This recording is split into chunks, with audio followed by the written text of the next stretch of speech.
Eccoci qua, mister. Un 3-0 suonante, però non è stata facile come dice il risultato, perché è stata in equilibrio per gran parte del primo tempo e anche un po' dell'inizio del secondo, anche se abbiamo avuto due grandi occasioni con Della Bianca nel primo tempo per passare. Che partita è stata? Ma l'analisi è corretta effettivamente, però questa è l'eccellenza. L'eccellenza è un campionato in cui le squadre sono organizzate, non mollano niente, non lasciano passare un pallone.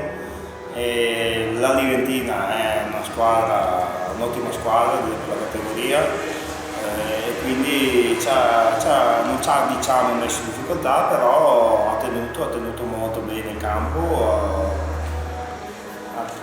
ha costruito la sua partita e noi siamo stati bravi a non rischiare, a lottare, a correre, a muovere palla finché poi anche grazie ai cambi li abbiamo sfrecati. Il loro mister ha detto che fino al momento del gol c'era stato equilibrio, i cambi hanno fatto la differenza, la rosa del Portogruaro è più ampia, più importante, loro avevano tanti giovani, però io direi che il Portogruaro ha anche espresso un gioco migliore. Sì, sicuramente stiamo oliando i meccanismi e quindi i giocatori, i ragazzi si stanno conoscendo meglio e le giocate cominciano a venire. È chiaro che i cambi hanno dato quella marcia in più che loro non hanno avuto e complice anche il caldo, perché io ritengo che anche il caldo nel primo tempo ha soffocato un po' entrambe le squadre e loro hanno speso molto in termini di corsa e hanno pagato il secondo tempo. Allora, per chiudere, prima partita di Coppa Italia vinta, la prossima sarà in trasferta, si cercherà di passare il turno, è uno degli obiettivi questa di Coppa Italia o si fa per preparazione del campionato?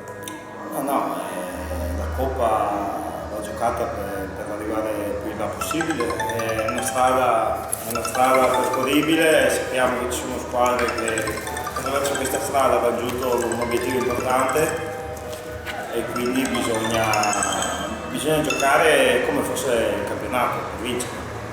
Bene, l'ultima battuta, ha visto che c'era tanto caldo, qualcuno in debito d'ossigeno, come preparazione atletica siamo a posto, tutti hanno reso come si aspettava o ha visto qualcuno? Ma chi più chi meno siamo a buon punto. È chiaro che poi volevamo arrivare a questa partita abbastanza bene, non imballati e neanche al top, perché comunque